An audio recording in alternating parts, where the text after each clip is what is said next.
Looks like I'm on the very last one. Oh, might as well start.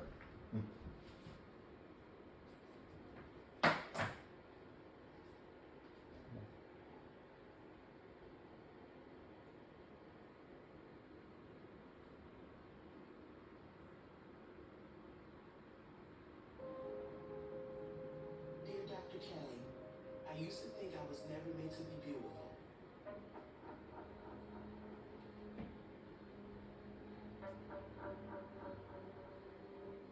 True gay crime contains coarse language, adult themes, and content that is violent and disturbing.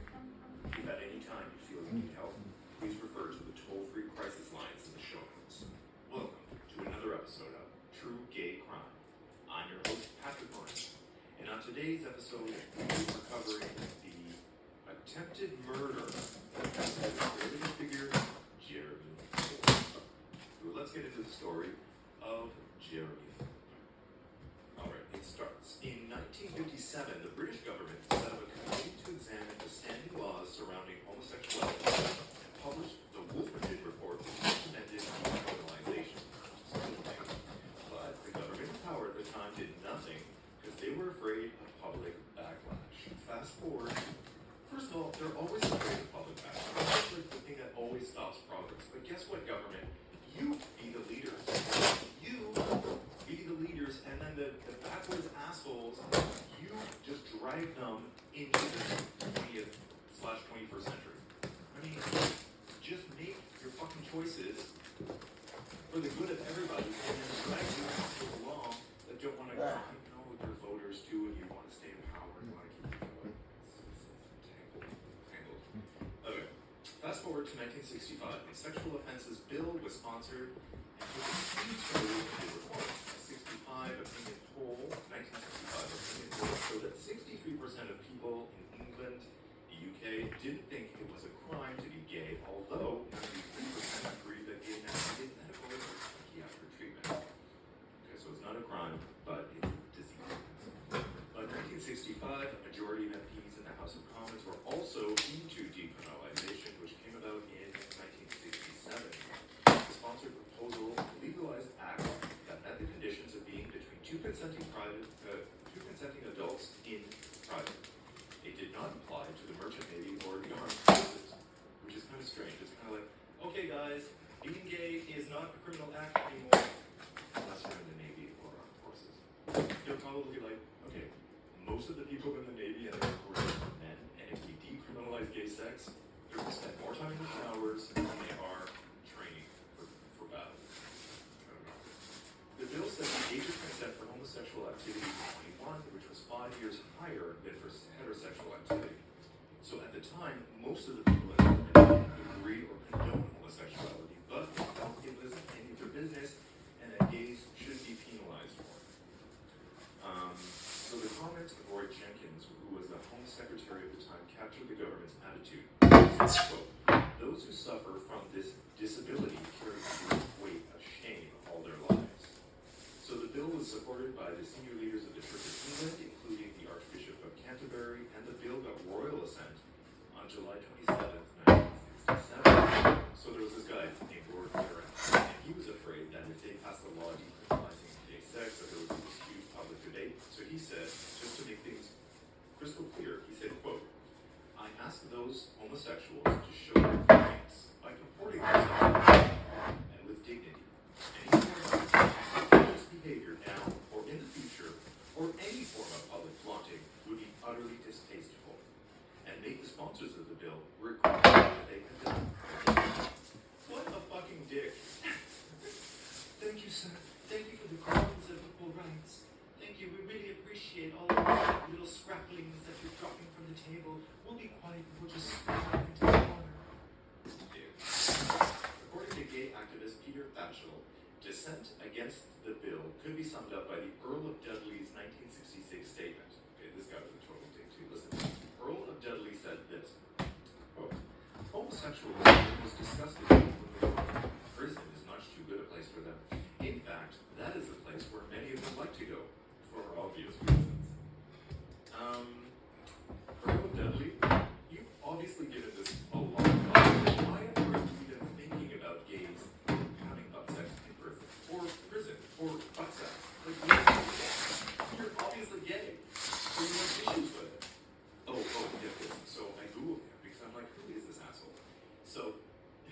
not only is he an asshole who said that fucking shit, but he is said to have cheated on his wife, he fathered a bastard child, and he was a regular at a strip club called Bruce Cabaret, where he once proposed to a 17-year-old stripper. So, Letty, who was without sin, cast the first stones. Okay, so for centuries, gay sex in the UK was illegal, and by the 50s, gay men are being charged left, right, and center, including a bunch of well-known political figures. So there was a Labour MP for Paddington North. He was forced to resign his seat in 53 after a conviction of soliciting in a public lavatory. The following year, Lord Montagu was imprisoned for a year after being convicted of gross indecency, and then 2 years later, Ian Harvey, a senior foreign office minister, the government was found guilty of indecent behavior with a Coldstream guardsman. In November 1958, he lost both his ministerial job and his parliamentary job. He was ostracized by the Conservative Party and by most of his former friends, and never again held a position. All of that to say, anyone in politics that we're about to talk about knew that if it ever came out that they were gay, it would bring their career to a screeching halt. London, December 1968. The city twinkled in the dusk with the festive lights of Christmas. Shoppers queued up at shops with full arms and parcels. The weather was cold and damp, but the excitement of the holiday season put a twinkle in the air. The Palace of Westminster reflected in the cold water of the Thames as Big Ben chimed on the hour. Inside was calm. Member of Parliament Peter Besson goes to the office of his friend and colleague. He knocked at the door. Went to stand aside. You wanted to see me? Yes. I did. Please come in. Thorpe began. We have a problem that is not going away. You know it, I know it, and we have to stop it. If we continue like this, my life, my job, the Liberal Party is all at risk. Bessel said, still knowing that what Thorpe was saying was true, but not knowing what to do to change things. So, I've spoken to David Holmes, and he's willing to help. Help how? That's the question of the answer. I mean, what could David Holmes, an assistant treasurer of the Liberal Party, do to make it right? Holmes was a for sure. That's not the way. Completely loyal. Good. I spoke to him. He's agreed to kill us. We talked about it. To get rid of it. It's no worse than shooting a sick dog. We'll dump the body down one. So who were these bodies killed at the end? To find out, we go back. John Thorpe was born in 1929 to a very political conservative family. He was the son and grandson of conservative families. He was from Eton College.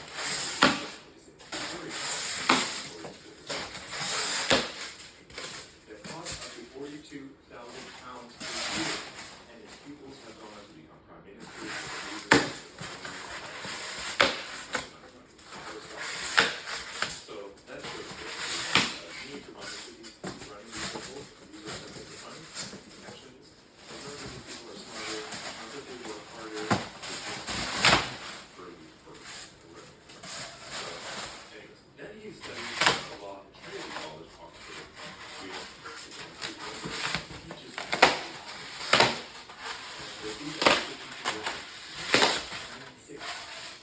making it the oldest university in the nation.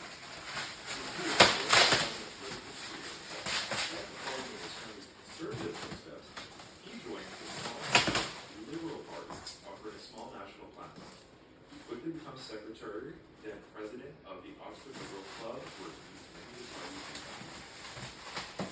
in 1952, Thorpe is chosen as a prospective Liberal parliamentary candidate for North Devon, a constituency in southwest England, and a Conservative held seat where, at the 1951 general election, the Liberals had finished in third place behind the Labour and Conservative Party. Thorpe works hard to overcome that third place position with a slogan.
he learns to ride the pony, he becomes a really good rider. Because he's 4, at 16 he's prosecuted for theft of a saddle and some pony food, and he's fighting. So he's so poor that he has to steal food for his pony. Obviously he's prosecuted for it. So already, you're born poor, you have no advantages, you have to get by in however way you can, and the concept is correct, but obviously he didn't have a choice. Now you have a record, like it's just one thing. His probation officer encourages him to take riding lessons at school at Oxford, and he finds work in a stable in Cheshire. So Cheshire is a really fancy county in the northwest of England and Manchester. And this is where he finds himself in fancy circles. So although he comes from, poor, humble beginnings, now he's sort of through horses in rough shoulders of people that have money. He's a bit of a social climber, and Scott starts to soak up the highlight and does everything to distance himself and forget his poor and humble beginnings. He starts rumors about being aristocratic, but family tragedies, he was orphaned, and now he has to fend for himself. A lot of these stories we hear, on the podcast, we're hearing about people trying desperately to fit in with certain groups who ultimately reject them, and then it leads to terrible things. Especially when it's such a class system. Like England is a perfect example of even today, you're born somewhere. Of course, it has changed. It's not like the old days where you were born to surf, you'll die as a, but still, you're born into opportunity, or not. In 1959, Scott moved to Oxford.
Apparently Scott is the type of guy who you instantly consider the victim to get your sympathy, and once you're hooked on his drama, he unleashes hysterical temper tantrums. So Scott is a nightmare.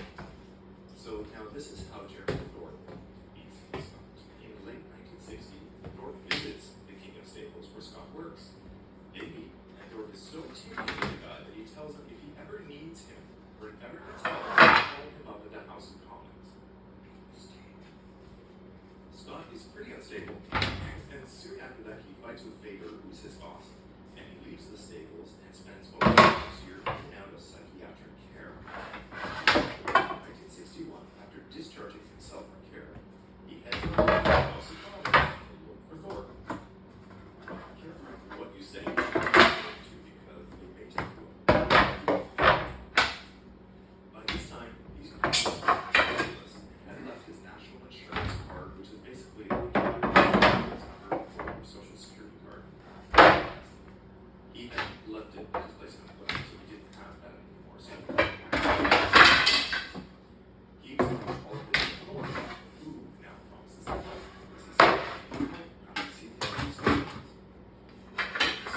It's the same night as simply seems serious. Now they have different stories.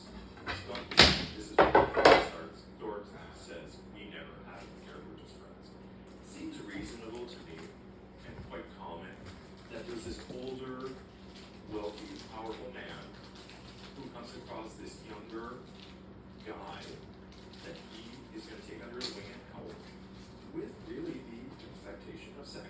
I mean, that's not unheard of. So, also, Thorpe had many relationships and liaisons with men, so it's not like he wasn't already doing that. But this was hugely risky and very strict.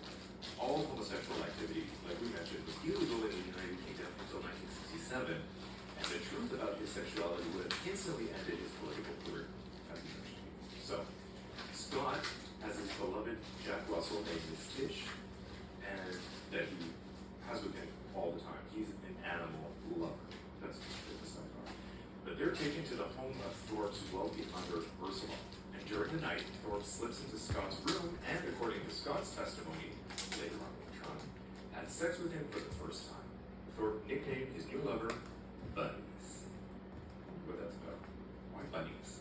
Because they fuck like bunnies? That's my guess. For his part, Thorpe says there was definitely a friendship, but it wasn't sexual. Again, I kind of call bullshit there, because why would somebody like Thorpe, who is rich and powerful and in politics, extremely busy man, obviously, social climber, power hungry, advancing his career, why would he have time for somebody who has nothing? I mean, I'm not saying Scott wasn't a charming man with lots of qualities, but there would be no reason for Thorpe to call this person his friend for years and 15 years have a friendship with this man if it wasn't sexual. Give me a fucking break. They wouldn't have anything in common. They don't run in the same circle. Anyway. Thorpe gets Scott. Okay, so now Thorpe is helping him out. Thorpe gets Scott a place to stay in London and then sticks him with a family friend in Barnstaple in North Devon. He pays for ads for Scott to work with horses because he was advertising, hey, I know how to work with horses, I'm looking for work. So Thorpe was paying for the ads in the papers for Scott. He also sets him up with odd jobs and even promises to help him get to France to study dressage, which all of this is classic sugar daddy stuff. This is, we have sex, and I'm older, I have money and power, and I'm going to use that to help you along. I'm going to send you to France so you can learn dressage. I'm going to help you get jobs. I'm going to do the things that I can do to help you. Scott, so you know, was a thief and a liar, and he tries to get money he said was owing to him because his father had a plane crash, which authorities looked into and found that his father was actually alive and well.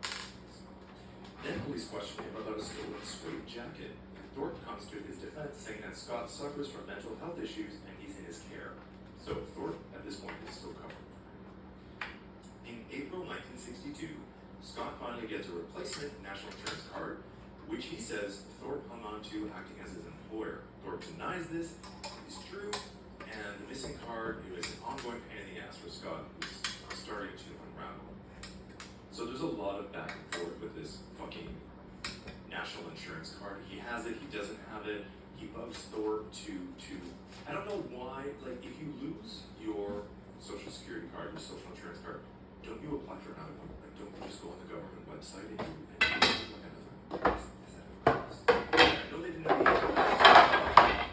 you just ordered another card. I don't know why this is an ongoing issue with this going through the whole story. So again, bear with me.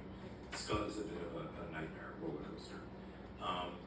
Case in point, he even mentioned to a friend how he was angry with her and was going to shoot him and then kill himself. So his friend goes to the police to report the statement, and when Scott is taken into custody for questioning, he reveals everything about his sexual relationship with Thorpe, even producing letters as evidence. The police aren't impressed with the letters, but M15 make another note in Thorpe's file. Poor Thorpe. Oh my god, like M15 is like, ooh, okay, that was a note. Let's put a little asterisk there on his file. In 1963, Scott was in Ireland working as a, so now he's left the country again. That's the other thing. This guy pinballs around Europe like a crazy person. Scott is in Ireland now, working as a riding instructor until he falls off the horse and gets hurt at the Dublin Horse Show. Then he moves back to England and gets a job at a riding school in Wolverhampton. In Wolverhampton, where he works for a few months until his erratic behavior gets fired again. All this time, he and Thorpe stay in touch. When Scott hears about a horse job in Switzerland, Thorpe pulls his strings and gets him the job. So Thorpe is getting in his head to really help these people. And he's being super patient with him. I don't know. Scott must be a good dick because Thorpe is dignitized. Thorpe is dignitized for sure. some strings, gets him the job, but guess what? Scott goes to Switzerland and comes home almost immediately complaining that the conditions were impossible. I'm not sure what that means. Switzerland's a lovely country. But he left Switzerland so fast he forgot his suitcase full of letters and proof of his sexual relationship with Thorpe. Like, this guy's a nightmare. He's just leaving a trail of shit across the country. Like, now he doesn't have his suitcase and written letters from Thorpe and love letters. Like, now while Scott is going through jobs like Trump went through press secretaries, Thorpe is thriving in his political career. He gets noticed for his attacks on government bureaucracy, and in October '64 increases his majority lead in North Devon. The next year he becomes the Liberal Party treasurer, which for him is a huge step towards becoming leader of the party. So he's doing great. By early 1965, Scott has pinballed back to Ireland, working with horses and writing. Thorpe complaining about his lost luggage from Switzerland and his still missing national insurance card, which I guess he lost again. Thorpe was over it by this point and refused to help or take responsibility for these things. Also, Thorpe at this point is getting so far in his career he can't have any loose ends with this crazy guy contacting him all the time. So, Scott gets really pissed off now that Thorpe is turning his attention somewhere else, and he writes Thorpe's mom this long letter that starts, quote, "For the last 5 years, as you probably know, Jeremy and I have had a homosexual relationship."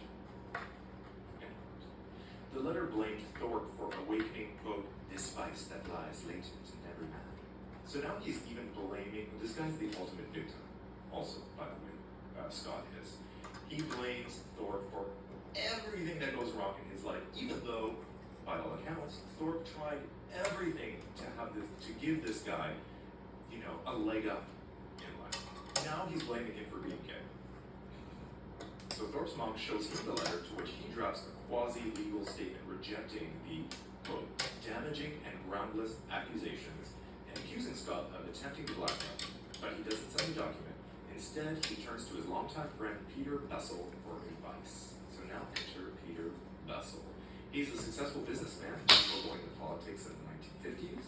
He got the attention of the Liberal Party when in 1955 he increased the Liberal votes for a series of Liberal wins during the 55 and 59 Parliament. He was an admirer of and friend of Thorpe, and the men saw success after success together in the Liberal Party. They were climbing the ladder and they helped each other along the way. Bessel noticed that Thorpe had no female friends and didn't seem to notice women at all. A former MP confided in Bessel that he thought that Thorpe was gay and that others thought the same thing. Bessel takes it on himself to protect his friend from these rumors that would kill his career. So Bessel admires Thorpe, but he's also self-interested. He knows that he has hitched his wagon to Thorpe, and he knows if Thorpe goes down, Bessel is going to be implicated somehow too. So his job in life is to protect Thorpe. So Bessel becomes the Giuliani to Thorpe's Trump, and he flies around doing his bit, basically. So in April 1965, he flies out to Dublin to meet with Scott. He finds Scott taking advice from a Jesuit priest who, believing Scott's side of things, had been advising him on what to do. Bessel, for his part, warned Scott that blackmailing a public figure was a bad idea, but that he was willing to find his fucking luggage and national insurance card, and he also talked about a possible horse job in America. I mean, they were really trying hard to get rid of him. They were still being kind at this point. They're like, "Oh, it's okay, crazy pants. We'll find your luggage.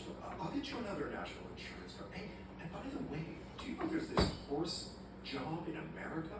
You might want to look into that." Bessel's work pays off. Scott calms down. They find his fucking luggage, and the incriminating letters are gone. Of course, because guess what? Bessel opened the suitcase. He took out the incriminating letters, documents and love notes and things like that. Shredded them. For the next couple of years, Scott works odd jobs, of course, in Ireland, ending up in a monastery, and this is where he changes his name, his last name to Scott. So now we're all on board. In April 1967, Scott wrote to Bessel from Ireland saying he needed a new passport with his new name so he could go to America to start a new life. But of course, the second letter comes from Bessel. From Scott saying he was now in England. He had money issues again with medical bills and other debts. By By now, Thorpe was the official leader of the Liberal Party. Yay, Thorpe, good job. So Bessel thought of a plan to protect his friend and now leader of the party. He paid Scott £5 to £10 a week, saying it was to cover the insurance, that the insurance part normally would, but we know it was just like hush money. Just like, okay, I'm going to pay you a retainer and you just shut the fuck up. He also got him a passport, but by this time Scott changed his mind about America and wanted instead to have a career as a model. This guy is all over that. And by the way, like, there's pictures of him and modeling? Really? Really? Are you sure, girl? I don't know. You don't look like a model to me. Alright, he asked Bessel. Okay, so Scott asked Bessel for £200 to get his career started. Bessel refuses, but then he finally agrees on £75, assuming that there would be no more asks. As if somebody is blackmailing you and you're giving them money, they're not going anywhere. Like, feeding into a blackmailer is never going to end well. Let's be honest. Thorpe wasn't an instant success as leader of the Liberal Party, however. His charismatic small-town ways didn't translate immediately to the national stage. But his engagement with Caroline Altpass in April '68 helped reassure people that he was not a flaming queen. On his wedding, he reportedly told his friend Bessel, quote, "If it's the price I've got," let me do an accent, quote, "if it's the price I've got to pay to lead this little party, I'll pay it." So bad at accents. Try one more time. She sells seashells by the seashore. Quote, "If it's the price I've got to pay to lead this little party, I'll pay it." Anyway, basically the engagement and the marriage was to just appease the party, stop the rumors, and earn him 5 points in the polls. So for a lot of that year, Thorpe doesn't even hear from Scott until, of course, later when Scott runs out of money and job prospects. Scott was really becoming a pain in the ass by this point, since Thorpe was riding high in his political party and his future seemed bright. So his protector, Bessel, again, started with the weekly cash retainer. I mean, obviously you guys are guilty, but obviously there was a sexual relationship if you're paying this guy off. Otherwise you wouldn't even bother, because it would just be all false.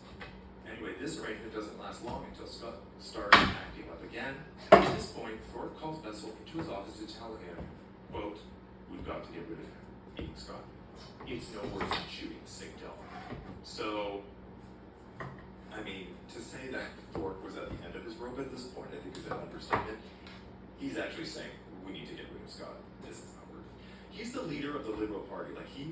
This is a long way to fall for Thorpe. Then, in January '69, Thorpe calls back Bessel and Holmes into his office to talk about ways they could eliminate Scott. Both Bessel and Holmes agree that none of their ideas are doable, but they promise to keep brainstorming on the subject. That's nice of them. They hoped if they stalled long enough, Thorpe would change his mind. They also knew if they said no outright that Thorpe would look somewhere else for help and that it would be much worse. So they bided their time by dragging their heels. All of their plans came to an end in May 1969 when they discovered that Scott had gotten married. To a woman. I know. By early 1971, Thorpe's career hit a rough patch. He had a disastrous election result and saw the Conservatives gain a lot of ground. Also, he faced censure since he was spending party money like it was nobody's business, bringing them into the verge of bankruptcy. But then, his wife Caroline dies in a car crash a few months later. People forget about the scandal and they sympathize with the grieving widow. He must have been I'm sure he liked her. I wonder what it was like at home for them. I wonder if she knew. Or he just had sex with her once in a while and just called it a day. Meanwhile, in the Scott camp, there was trouble. No, you're kidding. The guy still didn't have his insurance card. And his wife was now pregnant. But without the card, they couldn't claim maternity benefits. Doesn't she have her own card? What is it with these fucking cards? Desperate as always, Scott threatens to tell the newspapers about his affair with Thorpe. But Bessel steps in to save the day by ordering an emergency card.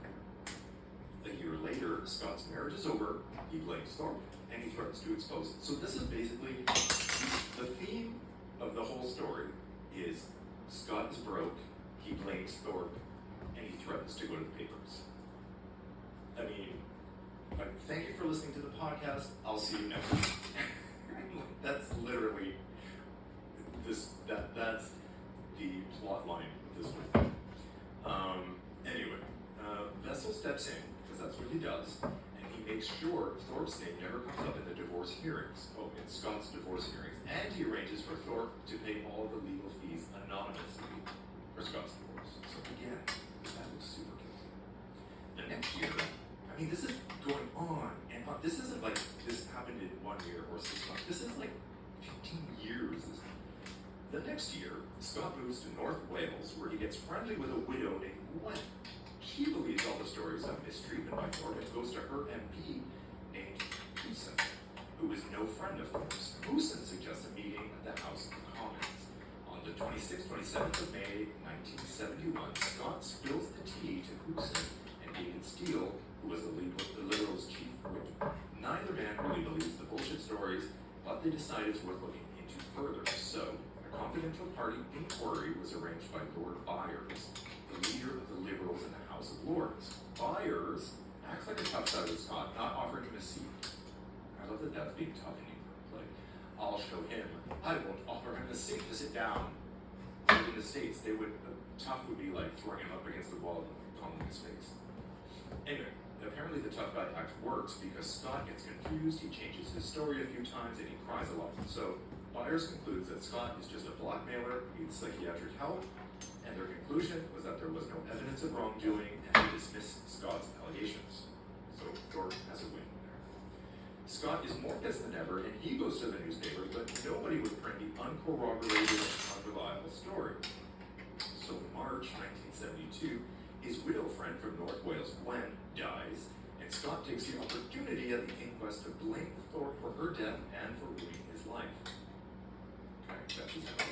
No one pays attention to these accusations, and Scott falls into a depression and takes tranquilizers, and he goes quiet for a bit. Then, in 1972-73, the Liberals are revived, and Thorpe remarries. This time he marries Marion, Countess of Harewood, on March 14, 1973. Listen to this. Her full name is Maria Donata Nanetta Paulina Gustava Erwina Wilhelmine Stein. And that's not a joke. And her previous husband had been the first cousin of the Queen, but he had cheated on Maria Donata Nanetta Paulina Gustava Erwina Wilhelmine Stein. For many years, he had a daughter with his affair, and then finally Marion was like, okay, I concede defeat, and she divorces him. So then she marries Thorpe, which is a really good connection. Like he's a breath away from loyalty at this point, right? Meanwhile, on the political side, the party wins by-elections and local government gains, and in February 1974, with more than 6 million votes, the Liberals had their best election results since World War II. Meanwhile, Crazy Pants Scott was living in the West Country when in January 1974 he meets Tim Keigwin, Thorpe's conservative opponent in North Devon. Scott again spills the tea on his version of his relationship with Thorpe.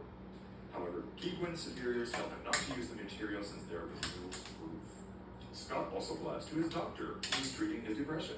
This guy will just talk to anyone. He was just walking down the street, just yelling his story to anyone who's noticed. He shows the doctor a portfolio of papers, which the doctor, without knowledge or consent from Scott, sells to Holmes. Now remember, Holmes and Bessel were the guys in Thorpe's office planning the murder of Scott.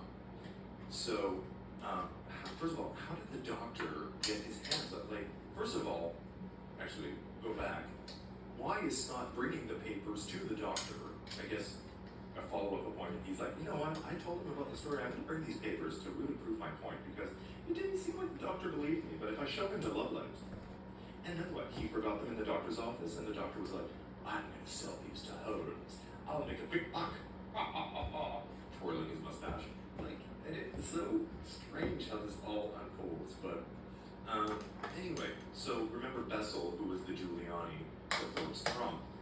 Bessel had since moved to California by this point, and Holmes is now Thorpe's main protector guy. So Holmes buys the paper from the doctor, and the doctor makes £2,500 off the paper. off the papers, which Holmes burns immediately because that was just evidence that Scott and Thorpe had a relationship. So Holmes burns that shit. Another bunch of incriminating love letters and papers are discovered by workers who are renovating Bessel's old office in London. Okay, how many love letters and papers and things and portfolios and, you know, accordion file folders and, filing cabinets and Jesus Christ, like, how many? Okay, I get it, there were no cell phones, they weren't texting and stuff like that. I guess they wrote each other letters, but did you write every day? Why is there so much evidence of your relationship, of your sexual relationship? Okay. And also, Bessel, you didn't really do a good job, much like Giuliani, because you left this whole portfolio of evidence in an old office in London, and then you moved up to California. Like, talk about just washing your hands of the situation and running away. Come on. Anyway, they found a briefcase containing letters and photographs that apparently compromised Thorpe. Among them, Scott's 1965 letter to Thorpe's mom. The builders didn't know what to do with the material, so they took it to the Sunday Mirror. Okay, the Sunday Mirror is a total scandal rag. Also, it's the Inquirer. So, I love that the builders, that was their point of reference. They saw these letters, they knew they were incriminating, and they're like, hey, let's take it to the Inquirer. Anyway, the Inquirer, or the Sunday Mirror, doesn't print the story, but instead they return it all to Thorpe. But of course, they kept copies for themselves in their files. In early 1974, Holmes later stated that Thorpe was insistent that Scott be killed. Quote, Jeremy felt he would never be safe with that man around. Okay, so here comes a slew of characters that are involved in the planning of this botched murder, right? Holmes calls up a business acquaintance, carpet salesman, named John Le Mesurier, who introduces him to a fruit machine salesman named George Beacon, who's an airline pilot named Andrew Newton, who says he's willing to do the job after 16 pints of beer and agrees to kill Scott for £10,000. What's a fruit machine salesman? They had like machines that sold fruit. I think they did have that, didn't they? Like wrapped slices of apple and stuff.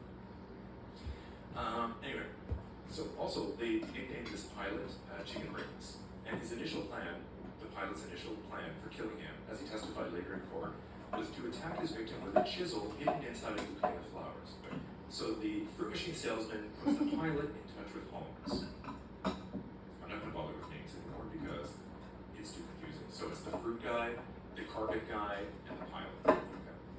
So anyway, while they're organizing the murder, okay, Thorpe is getting the money ready to pay the pilot. He calls a wealthy businessman in the Bahamas who always gives generously to the Liberal Party. He asked for £50,000, or $10,000 would be set aside into the hands of Thorpe's friend, Nadir Din Shah, who lived in the Channel Islands. He explained that it was for unspecific election expenses. And when Din Shah gets the $10,000, he passes it to Holmes for Thorpe's request and earmarked for the pilot. Okay, so we've got everything. We've got the person who's going to commit the crime. We've got the money ready to pay him. Let's do this thing.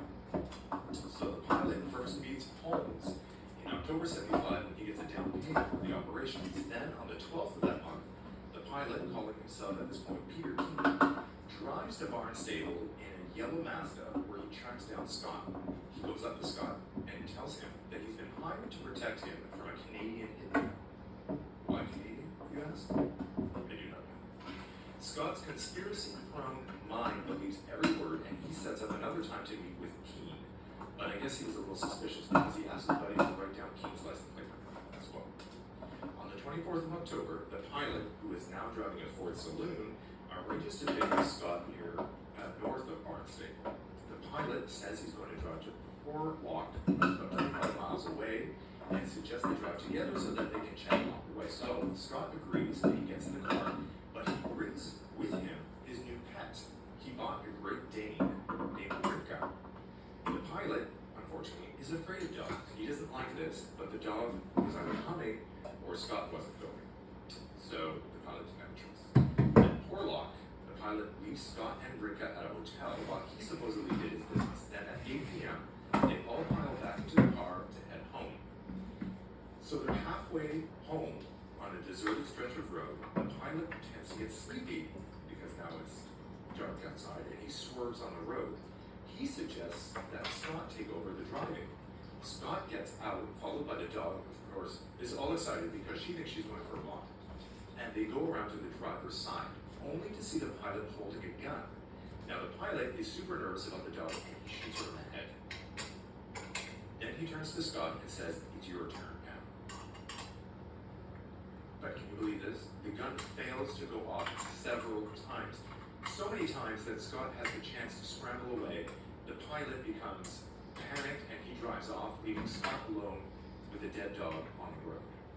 Scott is eventually picked up by a passing car and goes to the police, who then easily find the pilot through the license plate number Scott had from earlier from the month. So that, to say that that was a botched murder is an understatement. By now, all the papers know about this homosexual scandal, but no one could print anything because they would be liable, which you know is defamation by written or printed words. But then, in January 1976, Scott appears in court on a minor Social Security fraud charge, but takes the opportunity while he's in court to blame his sexual relationship with Thorpe on his troubles, which was his MO. But since he does that in court, the claim is made in court, it's protected from libel, and the papers are able to report on it. Now, everything unravels from here.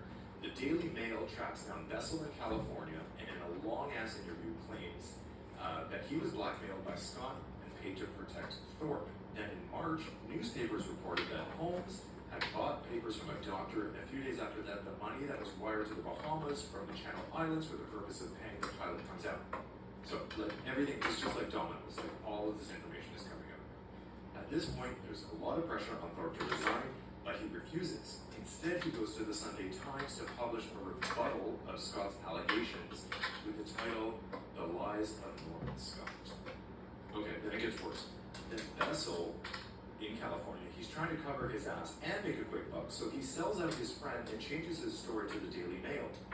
Thorpe is terrified that the papers will print his letters, so he beat them to the punch, and he gave the Sunday Times 2 letters to print, which was kind of ballsy. He's almost like, I know that you guys have some of my letters, so instead of waiting for you to come out with the letters, I'm going to show my hand first. But that didn't help, and unfortunately, readers are now convinced that Scott and Thorpe did indeed have a relationship at one time. So, on May 10th, 1976, he resigned as Liberal leader, surrounded by criticism, but denying Scott's allegations the whole time. After Thorpe's resignation, the investigative reporting continues. The reporting led again to Bessel, who spilled the beans on the whole story, including the plot to murder Scott and Thorpe's role in it. But before they could publish the story, this is great, the pilot gets out of prison in October 1977, and he sells his story to the London Evening News. He said he was paid £10,000 to kill Scott, and he provides proof of it with pictures of him. And after a long investigation, Thorpe, Holmes, the carpet guy, the fruit guy, they're all charged with conspiracy to commit murder. Thorpe was additionally charged with incitement to murder on the basis of his 1969 meeting with Bessel and Holmes. After being released on bail, Thorpe declared, quote, "I am totally innocent of this charge and will vigorously challenge it." Okay. He's out on bail, but now we start the trial. At the trial, reporting restrictions are lifted and the papers are free to print anything said in court. So Thorpe is pissed because he was hoping for privacy to avoid the newspaper headlines. He knew now his career was over and that Scott would win the battle. Bessel admits in court about the meeting he had with Holmes and Thorpe, where Thorpe suggested Holmes should kill Scott. Then the pilot testifies that Holmes said he wanted to kill Scott, saying, quote, "He would prefer it if Scott vanished from the face of the earth, was never seen again. It was left to me how to do it." They shouldn't have left it to the pilot, because obviously he had no idea what he was doing. Scott described how he was seduced by Thorpe on many occasions and explained what happened the day his dog was shot. Scott said homosexuality was an incurable disease and that Thorpe had, quote, infected him, and he should therefore be responsible for taking care of him for life. By the end, the magistrate sent all 4 defendants to the Central Criminal Court, or the Old Bailey, which we covered in a previous podcast, because that's where Dennis Nielsen was tried 4 years earlier. During the trial, Thorpe loses his seat in North Devon to the Conservatives, The prosecution said during the trial, quote, the higher he climbed on the political ladder, the greater was the threat to his ambition from Scott. His anxiety became an obsession and his thoughts desperate. So the This trial one didn't begins work on as May well. 8th under Sir Joseph Cantley, a judge with limited experience in high-profile cases. He immediately takes a liking to Thorpe, and his one-sidedness is pretty obvious. Thorpe hires George Carman to defend him. Carman undermines Bessel's cred by revealing his financial interest in Thorpe's conviction. Basically, Thorpe's lawyer said, hey, you can't believe anything Bessel is saying because Bessel has sold his soul to the newspapers, and he gets double the money if Thorpe is found guilty. So, on June 7th, the fruit machine guy named Deacon testifies that he put the pilot in touch with Holmes, but he thought it was a deal it was just a deal to take care of the blackmailer, and that he didn't know anything about murder. The fruit salesman is the only one who testifies. The others remain silent and call no witnesses because they believed, based on testimonies, that the prosecution had failed in proving their case. During his closing speech, on behalf of Thorpe, Carman raised the possibility that Holmes and the others may have organized the conspiracy without Thorpe's knowledge, which was not true at all. On June 18th, while summing up the case, Judge Cantley described Thorpe as, quote, a national figure with a very distinguished public record. Whereas he thought Bessel was a humbug whose contract with the Sunday Telegraph was deplorable, he said Scott was a fraud, a sponger, a whiner, a parasite. That was all true. But of course, he could still be telling the truth, he said, which is a question of belief. And the pilot was characterized as a perjurer and a chump, determined to milk the case as hard as he can. So the jury deliberates for 2 days and acquits all 4 men on all charges. In a brief public statement, Thorpe says that he considers the verdict as, quote, totally fair, just, and a complete vindication. The Liberal Party heaves a collective sigh of relief at the verdict and hopes that Thorpe would, quote, after a suitable period of rest and recuperation, meaning you need to go away for a while so people can forget about the story, that he find many avenues where his great talents may be used. Anyway, despite getting off, public opinion of Thorpe was that he had behaved badly and that he had not really explained himself. So, he wasn't allowed to go back into politics. Instead, in 1982, Thorpe was appointed to Amnesty International as director of its British section, but there were protests and he withdrew. Then he starts to show signs of Parkinson's and he withdraws completely from public life by the 1980s. But in 1988, following the merger of the Liberals and the Social Democratic Party, the newly formed North Devon Liberal Democrat Association made him their honorary president. When he attended the Liberal Democrat Party conference in 1997, he received a standing ovation. In 1999, Thorpe publishes his political memoir, In My Own Time. And 9 years later, in January 2008, Thorpe gave his first press interview in 25 years to The Guardian. Referring to the affair, he said, quote, and this is important, if it happened now, I think the public would be kinder. Back then, they were very troubled by it. It offended their set of values. Then Thorpe dies on December 4th, 2014. At the same time, Scott, then age 74, is reported to have relocated from Devon to Ireland, although another account places him in a village in Dartmoor with 70 hens, 3 horses, a cat, a parrot, a canary, and 5 dogs. And so ends the twisted story of power, politics, homophobia, blackmail, and greed surrounding the Jeremy Thorpe affair. So I hope all of that made sense to you. I mean, I was trying to capsulize the entire thing, but I mean, it stretched over so many years and there were so many players.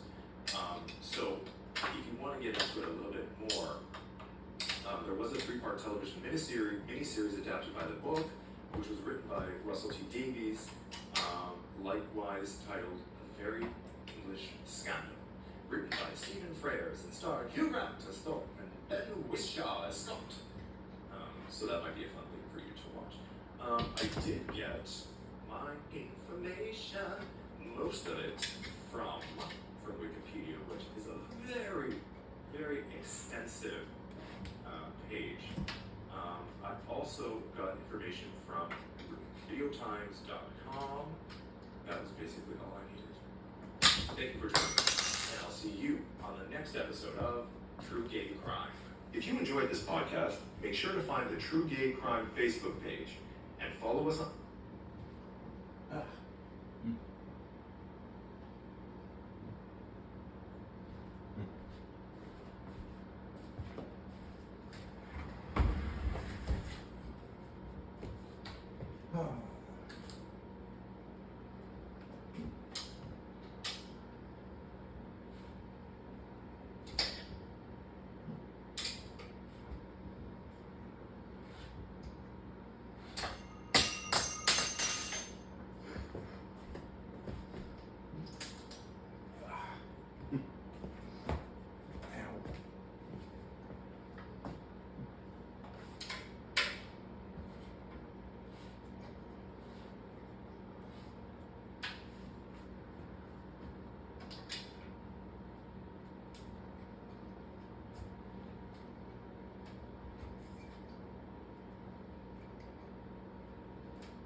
Oh, it always seems like the very last one always has bits that just don't work right.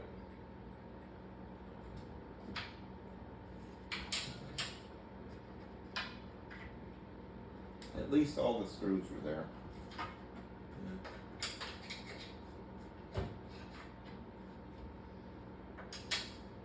But they didn't quite line up perfect.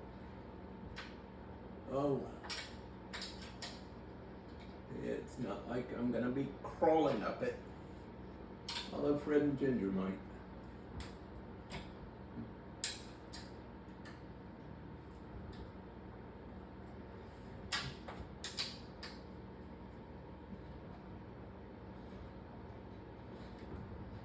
I have one more thing to build.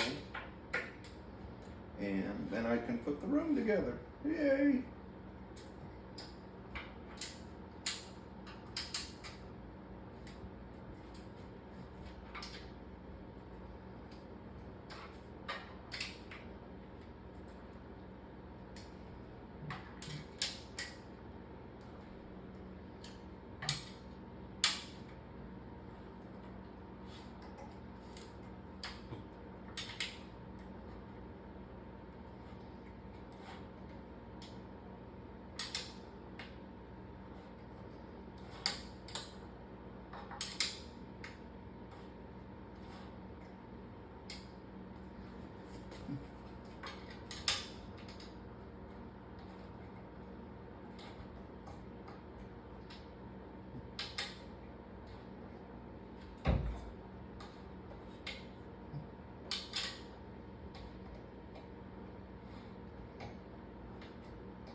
Oh, now I can bang all these little things in.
Sort of funny, I'm building a bookcase, and nowadays books don't come in books. It's so weird. No paper.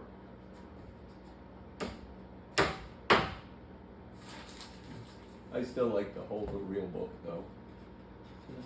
But I'm getting used to it.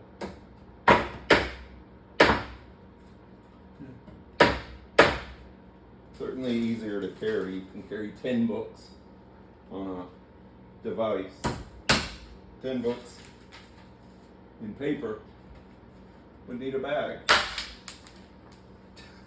That didn't work. But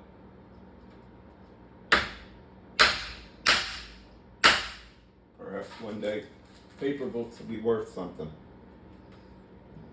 Not in my lifetime. But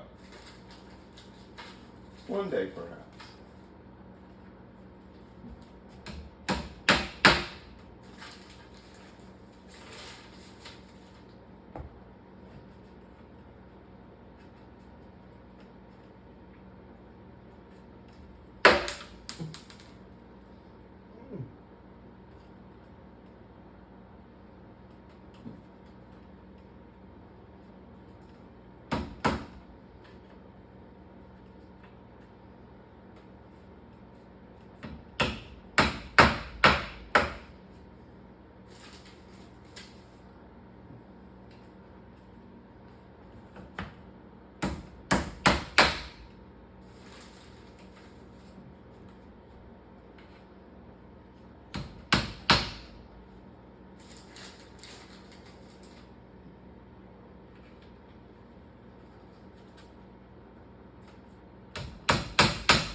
Not even one spare one.